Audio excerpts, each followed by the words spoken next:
Akbar-Bribal reunion. One day, when Akbar and Birbal were in discussions, Birbal happened to pass a harmless comment about Akbar's sense of humor.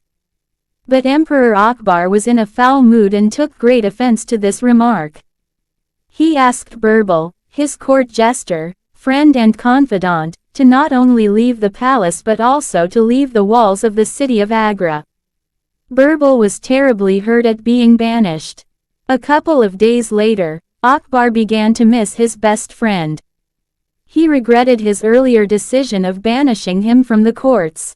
He just could not do without Birbal and so sent out a search party to look for him.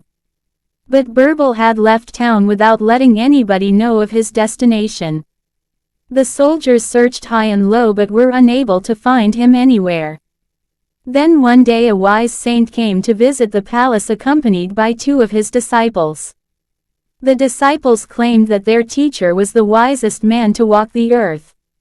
Since Akbar was missing Birbal terribly, he thought it would be a good idea to have a wise man that could keep him company. But he decided that he would first test the holy man's wisdom. The saint had bright sparkling eyes, a thick beard and long hair.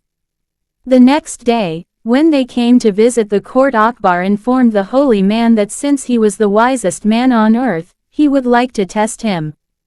All his ministers would put forward a question, and if his answers were satisfactory he would be made a minister. But if he could not, then he would be beheaded. The saint answered that he had never claimed to be the wisest man on earth, even though other people seemed to think so. Nor was he eager to display his cleverness, but as he enjoyed answering questions, he was ready for the test. One of the ministers, Raja Todarmal, began the round of questioning. He asked, "Who is a man's best friend on earth?" To which the wise saint replied, "His own good sense."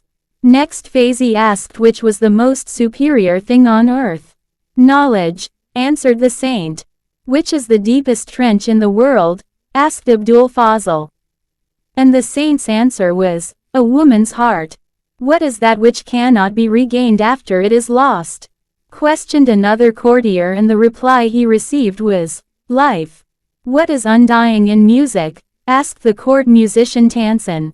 The wise saint replied that it was the notes. And then he asked, "Which is the sweetest and most melodious voice at night time?" And the answer he received was, "The voice that prays to God." Maharaj Mansingh of Jaipur, who was a guest at the palace, asked, "What travels more speedily than the wind?" The saint replied that it was man's thought. He then asked, which was the sweetest thing on earth? And the saint said that it was a baby's smile. Emperor Akbar and all his courtiers were very impressed with his answers, but wanted to test the saint himself. Firstly, he asked what were the necessary requirements to rule over a kingdom, for which he was answered, cleverness. Then he asked what was the gravest enemy of a king. The saint replied that it was selfishness. The emperor was pleased and offered the saint a seat of honor and asked him whether he could perform any miracles. The saint said that he could manifest any person the king wished to meet. Akbar was thrilled and immediately asked to meet his minister and best friend Birbal. The saint simply pulled off his artificial beard and hair, much to the surprise of the other courtiers. Akbar was stunned and could not believe his eyes. He stepped down to embrace the saint because he was none other than Birbal. Akbar had tears in his eyes as he told Birbal that he had suspected it to be him and had therefore asked him whether he could perform miracles. He showered Birbal with many valuable gifts to show him how happy he was at his return.